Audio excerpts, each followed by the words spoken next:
नमस्कार, मैं रवीश कुमार। दिल्ली में इंडिया गठबंधन की बैठक में फैसला हुआ कि वोटों की गिनती के समय किस तरह की तैयारी करनी है और सतर्क रहना है। जब तक वोटों की गिनती की प्रक्रिया पूरी नहीं होगी, सारे एजेंट आखिर तक बैठेंगे और कोई काउंटिंग हॉल से बाहर नहीं निकलेगा। इंडिया गठबंधन ने भी दावा किया है कि कम से कम उसे 295 सीटें आएंगी। एक तरफ जहां नरेंद्र मोदी ध्यान के बहाने अकेले ही नजर आते रहे, इंडिया गठबंधन के नेता चुनाव बीत जाने के बाद भी एक साथ नजर आए। ध्यान तो किसी ने नहीं किया, मगर 2.5 घंटे की बैठक भी किसी ध्यान से कम नहीं। आज इस बैठक के बाद जब सारे नेता बाहर आए तो उनका आपस का तालमेल भी दिखा। जब तक मल्लिकार्जुन खड़गे प्रेस को संबोधित करते रहे, तब तक सारे नेता उनके ही पीछे खड़े रहे। सोनिया गांधी, शरद पवार, राहुल गांधी, प्रियंका गांधी, अरविंद केजरीवाल, भगवंत सिंह मान, अखिलेश यादव, चंपई सोरेन, कल्पना सोरेन, दीपांकर भट्टाचार्य और अनिल देसाई समेत 24 नेता खड़े रहे। तेजस्वी यादव के लिए कुर्सी लगाई गई थी। 4 जून के नतीजे के पहले का यह फ्रेम भी अपने आप में ऐतिहासिक है। नतीजे से पहले की यह विक्ट्री साइन विपक्ष की एकता की जीत है। उनका यहां तक एकजुट रहना बता रहा है कि विपक्ष के सभी नेताओं ने जनता की यह मांग सुनी कि सबको एक होना पड़ेगा। हार जीत अलग बात है, लेकिन विपक्ष ने एकता की मांग को सुना और इसे पूरे चुनाव के दौरान बरकरार भी रखा। ऐसी चर्चाएं भी सुनने को नहीं मिली कि इनमें से कोई अकेला चल रहा है और अपनी महत्वाकांक्षा की राजनीति कर रहा है। तमाम सीमाओं और चुनौतियों के बाद भी चुनाव को एक तरफा नहीं होने दिया। विपक्ष के नेता जेल भेजे गए, जांच एजेंसियों का लगातार हमला झेला गया और अपने ही उम्मीदवारों के बैठ जाने या बिदक जाने की अफवाहों के बीच यह गठबंधन चुनाव लड़ता रहा। आप हिंदी के अखबार और न्यूज चैनल उठाकर देखिएगा इन नेताओं को कितना कवरेज मिला है, तब आपको असलियत का अंदाजा होगा।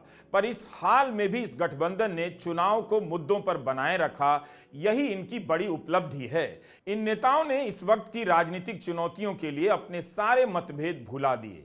नरेंद्र मोदी अगर जीत गए तो गोदी मीडिया विपक्ष का खूब मजाक उड़ाएगा, लेकिन विपक्ष के इन नेताओं ने अब गोदी मीडिया और उसके बनाए नैरेटिव से लड़ना और उसके बीच जीना सीख लिया है। जनता के बीच, जनता के मुद्दों पर चुनाव लड़ा, धर्म के नाम पर भावुकता पैदा कर वोट मांगने का प्रयास नहीं किया। क्या यह बड़ी बात नहीं कि एक तरफ प्रधानमंत्री मोदी मुसलमानों के खिलाफ नफरत के नाम पर हिंदू गोलबंदी बना रहे थे, विपक्ष मुद्दों पर अड़ा रहा। जो आज बीजेपी और उनके साथी लोग खास करके एग्जिट पोल पे बहुत वो लोग चर्चा करेंगे और इसीलिए लोगों में कंफ्यूजन नहीं होना और वो जो नैरेटिव देने की कोशिश कर रहे हैं उसको हमने सच्चाई इस देश के लोगों को बताना चाहते हैं। इंडिया गठबंधन कम से कम 295 सीटें प्लस 295 से ज़्यादा आएंगे, कम तो नहीं आएंगे। ये हमने आकलन किया कि सभी हमारे नेताओं से पूछने के बाद ये एक आंकड़ा हमारे पास मिला है और इस आंकड़े में कोई बदलाव नहीं है। ये एक जनता की सर्वे है, हमारा सर्वे नहीं है। जो जनता ने सीधा हमारे को कहा है और हमारे नेताओं को जो इन्फॉर्मेशन दिया है, ये इन्फॉर्मेशन पहुंचाया है, उस आधार पर ये हमने आज आप लोगों को बता रहे हैं।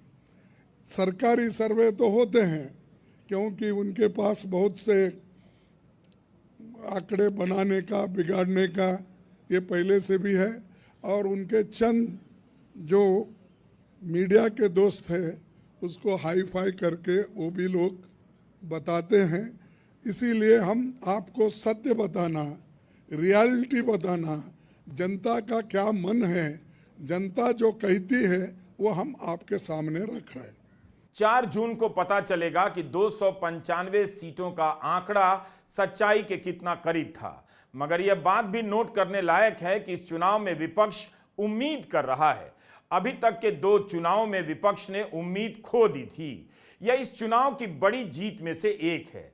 दरअसल 2024 के चुनाव की कई जीत है, उसे अनदेखा नहीं करना चाहिए। विपक्ष ने इस चुनाव में एक बहुत मुश्किल लड़ाई लड़ी है। शुरू में लग रहा था कि विपक्ष हताश है, लड़ भी नहीं पाएगा, सब किसी को जेल में डाल दिया जाएगा।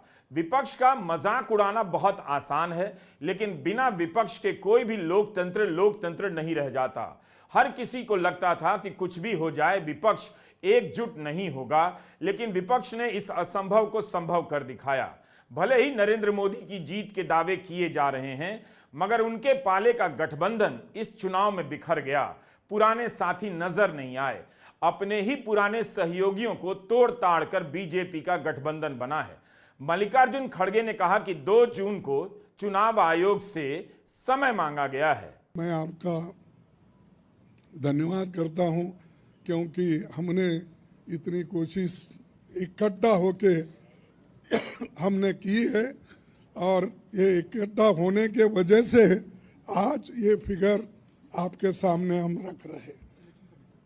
और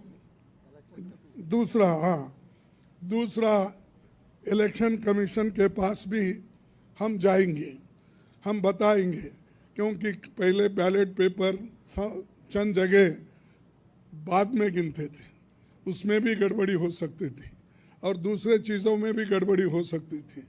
इसीलिए हम इलेक्शन कमीशन के पास जाके हमारे गठबंधन के लीडर उनको जो कुछ भी हमारे शिकायतें हैं उनके सामने